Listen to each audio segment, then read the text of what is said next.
मैं ना 10-11 साल की थी जब पहली बार न्यूज़पेपर में एक रेप केस के बारे में पढ़ा था। उसके पहले ना मुझे रेप केसेस के बारे में पता नहीं था। मुझे ये भी नहीं पता था कि रेप क्या होता है। आई थिंक जब न्यूज़पेपर में पढ़ा तो ज़्यादा खास समझ नहीं आया मुझे। मैंने पढ़ा कि उसकी वजह से उस लड़की की डेथ हो गई थी। तो इतना तो समझ आया कि कुछ लोग उसके घर में घुस गए थे और उसके घर में ही रेप किया था। और उसके बाद जब उसके पेरेंट्स घर लौट के आए तो देखा कि वहाँ बस उसकी डेड बॉडी पड़ी हुई थी। तो ये नहीं मालूम था कि रेप क्या होता है। और सच कहूँ तो उस समय तो मुझे ये भी नहीं पता था कि सेक्स क्या होता है। Thanks to our education system that doesn't teach us about sex education, I didn't know about it.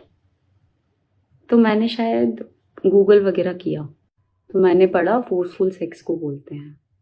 तो मैंने कहा अच्छा, अभी भी ज़्यादा खास तो समझ नहीं आया, पर बस इतना समझ में आया कि किसी ने किसी को फोर्स किया, उसको तकलीफ हुई और इतना ज़्यादा तकलीफ हुई कि वो मर गई। मैं ना बार बार वो चीज़ सोचती रहती थी उस टाइम पे कि कितना दर्द हुआ होगा ना उसे, हर दिन, बहुत टाइम तक। बल्कि फिर अपनी लाइफ में आगे बढ़ गए, स्कूल जाते थे तो और भी चीज़ें थी। भूल भी जाते हैं हम ना जब हमारे साथ कोई चीज़ नहीं होती।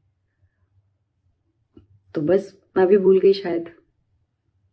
फिर कुछ दिनों बाद एक और बहुत बड़ा रेप केस सामने आया जिसके बारे में सबको पता है, निर्भया रेप केस।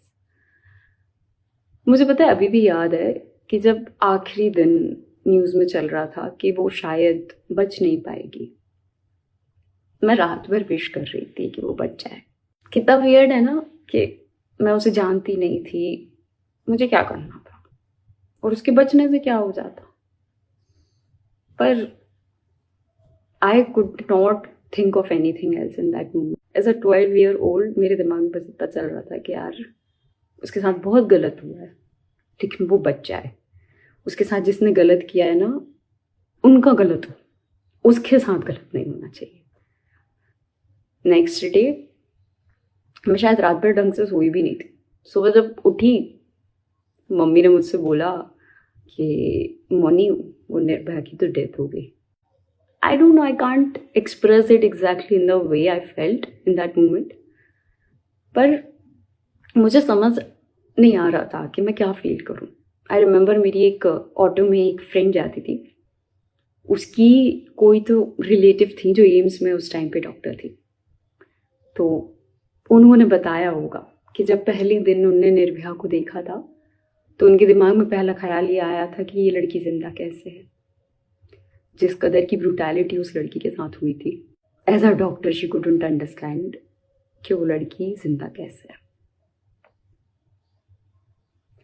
और फिर मुझे लगा कि ठीक ही हुआ यार, उसके साथ जिंदा रहती तो पता नहीं किस हालत में रहती।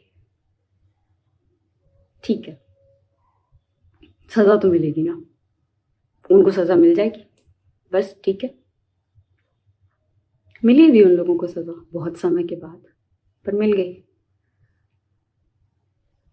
मुझे लगा निर्भया के बाद ना इनको सजा मिली है, अब ना रेप केसेस कम हो जाएंगे। और ये एक जेन्युइन थॉट है एक 12-13 साल की बच्ची का, जब वो ऐसी न्यूज़ देखती है कि ऑब्वियसली अगर सजा मिली है तो अब तो कम हो जाना चाहिए ना केसेस। इतनी अवेयर नहीं थी लाइफ को लेकर मैं उस समय। जो देखती थी, जो समझती थी, बस उतना ही समझ आता था। फिर बड़े होते चले गए, घर वाले हर चीज़ के लिए टोकते भी थे, ये मत करो, इतने समय से आ जाना, ज़्यादा लेट मत किया करो, किसी लड़के से ज़्यादा बात मत करना। कुछ कल्चरली भी थे रीजंस घर वालों के, और कुछ रीजंस सोसाइटी के भी बन रहे थे। मुझे दोनों के बारे में कोई खास अंदाज़ा था नहीं। सुनते रहे, जैसा वो बोलते वैसा करते रहे जब तक उन्होंने बोला। पर पढ़ना भी तो था, पढ़ाया घर वालों ने, पर हमेशा चीज़ें समझा के भेजा। कि ज़्यादा लेट नहीं होना, कॉलेज से सीधा घर, घर से सीधा कॉलेज। हॉस्टल में रहते हो तो हॉस्टल के अलावा कहीं नहीं जाना। हमें लगता था हमारे पेरेंट्स रिस्ट्रिक्टिंग हैं, इसलिए ऐसी सोच ही है उनकी। फिर ना केसेस बढ़ते ही चले गए। सोशल मीडिया का जितना एक्सपोजर ज़्यादा बढ़ा, देखने में आया कि यार ये तो हर दिन का किस्सा है। मुझे ही लगता था कि शायद केसेस कम हो गए, पर नहीं, सोशल मीडिया पे देखने पर पता चला कि यार हर 15-20 मिनट में एक ना एक रेप केस आ रहा है। और ये एक्चुअल डेटा है कि हर 15 से 17 मिनट में एक केस रिपोर्ट होता है। This is the data of the reported rape cases. Unreported बहुत होते होंगे और हम ये बहुत अच्छे से जानते हैं कि जितना स्टिग्मा है, कितनी चीज़ें हैं आसपास हमारे, कितने सारे केसेस अनरिपोर्टेड रहते हैं। फिर ना मैं रेप केसेस के बारे में पढ़ती थी, बुरा लगता था, अजीब लगता था। पर एक समय के बाद इतने सारे rape cases back to back आए, पढ़ती चली गई कि मेरा रिएक्शन ही चेंज हो गया। मुझे बुरा फील होता था, पर उसके अलावा कुछ और नहीं। ना मुझे ये लगता था कि अब कुछ बदलेगा, ना मुझे ये लगता था कि रेप केसेस कम होंगे। कोई रेप केस होता है, लोग कैंडल मार्च करते हैं, किसी को सज़ा मिल जाती है, किसी को सज़ा नहीं मिलती, किसी को फांसी हो जाती है, किसी को कुछ सालों की सज़ा होकर बरी कर दिया जाता है, क्योंकि उनके भी तो ह्यूमन राइट्स हैं। वो जो मर गया उसके ह्यूमन राइट्स नहीं थे। हम कल्प्रिट्स को मार देते हैं, पर क्या कल्प्रिट्स को मारने के बाद रेप केसेस कम हो जाते हैं? अगर कल्प्रिट्स को मारने से, सिर्फ उनको मारने से केसेस कम हो रहे होते तो अभी तक तो बहुत सारे केसेस कम हो जाने चाहिए थे। फिर केसेस कम क्यों नहीं हुए? हर बार जब कोई रेप केस होता है तो हम सिर्फ एक चीज़ क्यों सोचते हैं कि अगर हम कल्प्रिट को ख़त्म कर देंगे, उसको बहुत बड़ी सज़ा दे देंगे तो ये ख़त्म हो जाएगा। क्या ये बहुत ज़्यादा डेप्थ में नहीं है ये चीज़ कि उसके बावजूद भी केसेस इतने बढ़ रहे हैं? बहुत बार रीज़न दे दिया जाता है कि किसी के कपड़े छोटे होंगे इस वजह से ऐसा हो गया, रात में क्या कर रहे थे वो लोग बाहर। पर कभी सोच के देखा कि इतना अनसेफ क्यों है सराउंडिंग कि किसी भी रीज़न की वजह से रेप हो पा रहा है? हमने हमेशा जब भी कोई चीज़ हुई, हमने लड़कियों से कह दिया कि तुम घर के अंदर रह लो, तुम ऐसा मत करो। क्यों? क्योंकि वो तो है ही ऐसे, क्रिमिनल तो क्राइम करी गई, तुम बाहर मत निकलना, क्योंकि उसका तो भाई फितरत है ऐसी। पर तुम्हें अगर बचना है तो तुम घर में रहो। ये ना कल्चरल शॉक है, ये कल्चरल शॉक है कि जिस देश में हम लड़कियों को पूजनीय स्थान तक दे देते हैं, जहां हम उन्हें देवी तक कहते हैं, वहां पर वो घर से निकलने के बाद ना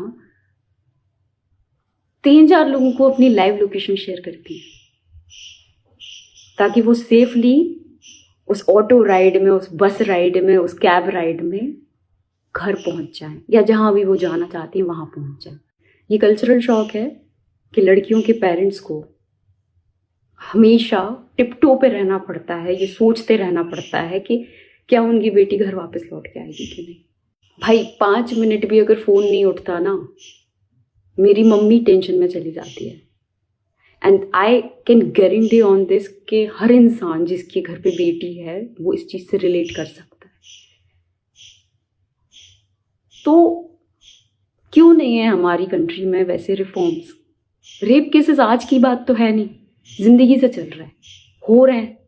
तो इतने सालों के बाद भी क्यों रिफॉर्म्स नहीं है कि सेफ्टी पर ध्यान दिया जाए? या फिर पढ़ना लिखना छोड़ दें लड़कियां, बाहर निकलना छोड़ दें, घर में रहें। मैंने अभी आसाम का वो रेप केस पढ़ा, वो बच्ची 15 साल की थी, उसके घर में रेप हुआ उसका। I couldn't even read that कि उन लोगों ने रॉड डाली उसके प्राइवेट पार्ट्स में। If this is the kind of world we are giving to our women, to our girls. तो इससे अच्छा है तो ये है ना कि लड़कियों को होने से पहले ही मार दो आप, क्योंकि अगर ये सराउंडिंग हमें देनी है ना हमारी बेटियों को, तो मतलब नहीं है यार कुछ।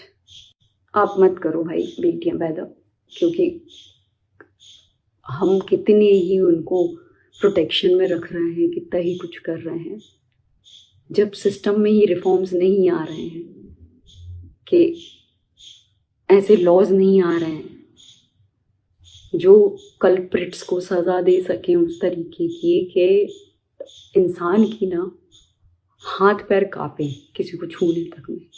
मुझे नहीं पता यार, और ऐसा नहीं है कि रेप केस किसी एक जगह पे हो रहे हैं, पूरे देश में हर जगह पर। I can't even count on numbers, इतने रेप केसेस हैं, और ऐसा नहीं है कि कोई अवेयर नहीं है इस बात के लिए, हर रोज हो रहे हैं, सबको पता है ये बात। हम सब ने ना आंखें बंद कर ली हैं अपनी, लेकिन कब तक आंखें बंद करके रहेंगे, जब तक खुद के साथ ना हो जाए वो चीज़। I really request the government of our country to make better reforms for rape cases. Every person deserves to live. But अगर हम ना ज़मीन स्तर पर ही बात करते रहेंगे ना कि कौन कितने बजे बाहर निकला था, कौन कैसे कपड़े पहने था, कौन क्या कर रहा था, तो हम कभी भी इस चीज़ का सोल्यूशन नहीं ढूंढ पाएंगे। It's already too late honestly. तो जितना जल्दी हो सके please work on that, because वो दिन दूर नहीं है जब लोग ना बेटियां पैदा करना बंद कर देंगे।